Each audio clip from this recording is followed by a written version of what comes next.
Here is my completed circuit for FireGuard's TrimBot. Before we get into the code demonstration, let's first get familiar with all of the components within our circuit, which I've labeled for clarity's sake. Of course, we have TrimBot's Arduino. We also have wheel motor A and wheel motor B. We have two 9-volt batteries, as well as two small breadboards. We have the trimmer motor and the micro servo to adjust the height of the trimmer arm. We have an obstacle detector and a vegetation height scanner. And lastly, we have two motor drivers. One is for both of the wheel motors and the other is for the trimmer motor. So now that we're familiar with everything within our circuit, we can move over to the code. I'm going to clear my serial monitor real quick, and as I do that, feel free to take the opportunity to pause or slow the video to take a closer look at the code. I'll do one slow scroll through before we begin the simulation.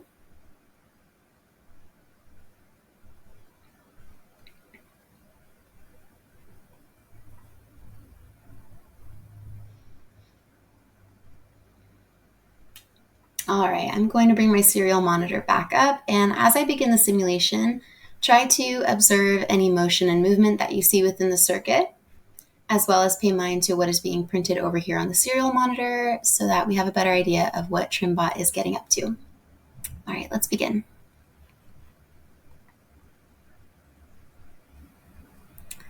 As you can see, as soon as TrimBot is powered on, the sensors are initialized and we are immediately getting a read on vegetation height and any possible presence of obstacles. Since TinkerCAD does run pretty fast, I'm going to pause this for just a moment so we have a better idea of what's going on. You may have also noticed that as this was simulated, as TrimBot was turned on, TrimBot's wheels are in motion and the trimmer is not activated. So as long as no obstacle is being detected and the vegetation height does not exceed that limitation of 6 inches above grade level as permitted by the scope of work, TrimBot will proceed, which you can see here on the serial monitor. When an obstacle is detected, TrimBot does brake for the obstacle.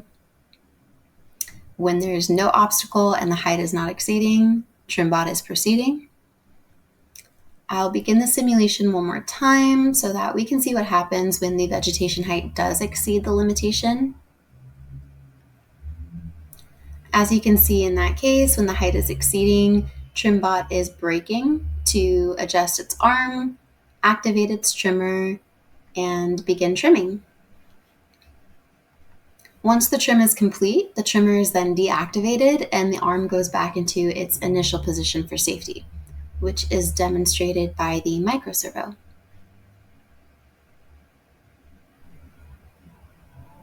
Additionally, TrimBot will then transmit the updated map data for ChopBot, which you can see here.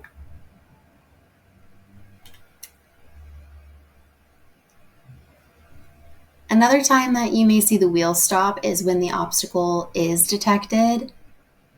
When it is safe to proceed, TrimBot's wheel motors will resume and TrimBot will continuously scan for vegetation height and the presence of nearby obstacles until it completes its entire scope of work, at which point TrimBot will halt and power off. As you can see here, all done, TrimBot powering off, and it is time for a much deserved nap. If you're interested in tinkering this circuit and this code will both be available in the FireGuard project report. That's it for TrimBot. Thank you.